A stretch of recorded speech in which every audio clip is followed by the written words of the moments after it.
Amanda Borges here with Tony Smith, ready to give you some much-needed SEC fantasy advice after such a crazy weekend in the SEC. Tony, let's begin in Athens. No words can explain how terrible it was to watch running back Nick Chubb go out with a knee injury. How do we replace Nick Chubb? I don't know if you can directly replace Nick Chubb. The good news for Georgia is they're used to this situation, right? I mean, they lose Chubb this year. They lost Todd Gurley last year, and Chubb stepped up for Gurley last season. Sony Michel has been really good in his limited role for the Georgia Bulldogs to this point this season. He wasn't the reason that Georgia lost to Tennessee, rushing for over 140 yards on the ground against a bad Tennessee rush defense, which was around the numbers that you would expect for a guy like Nick Chubb in that kind of game as well. Georgia is a team that is clearly committed to the running game, and even with Michel coming in to replace Chubb, you expect it to be the same kind of system. They're going to try to run the ball, establish that part of the game, and then throw that play action pass off of that. So I don't know how much changes. Obviously, we're going to find out how good a player is Sony Michel is compared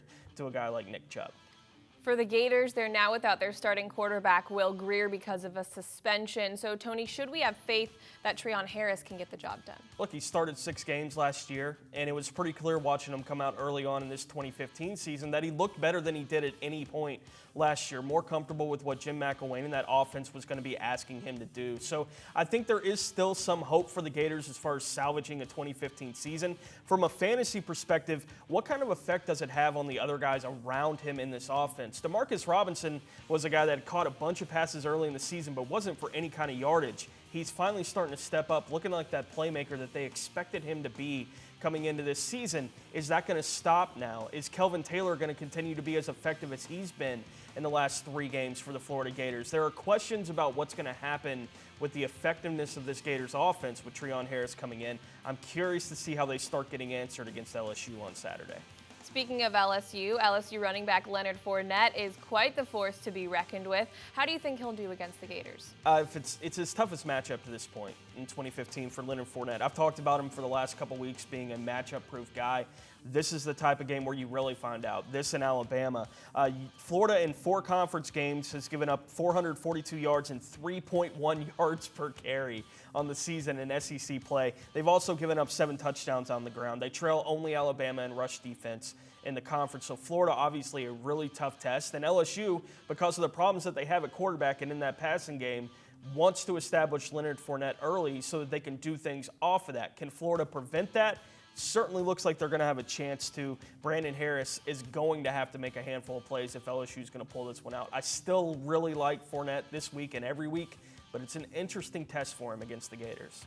All right, Tony, give me a quarterback, a wide receiver, and a running back. Let's do ones we can start and ones we can sit. Kyle Allen, the Texas A&M quarterback there, as they get a chance to go up.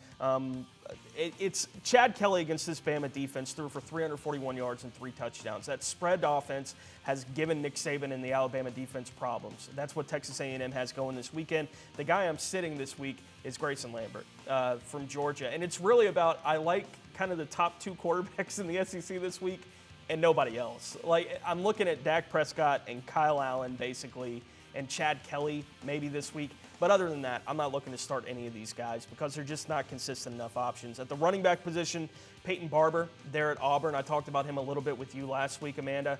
I have a full write-up on my complete thinking behind putting Peyton Barber in a lineup this week. If you go to gridironnow.com, you can check that out on the fantasy tab. And the guy I'm sitting is Trey Carson. For the same reason that we talked about how difficult a matchup it is for Fournette going up against Florida, Alabama being the only run defense that's better in the conference than what Florida has. Well, that's Carson's matchup this week for A&M. So I'm looking to not put him in lineups. And at wide receiver, Laquan Treadwell, as they call him Megaquan, is his nickname, which is a good one over there at Ole Miss.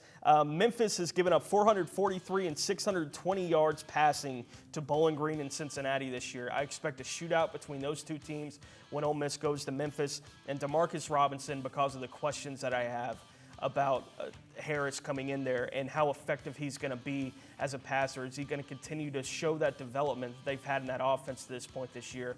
I think there are big questions to be had. I'm waiting at least a week to get Demarcus Robinson back in my lineups. All right, Tony, great advice. Thank you. For more on the SEC, visit gridironnow.com. We'll see you next time.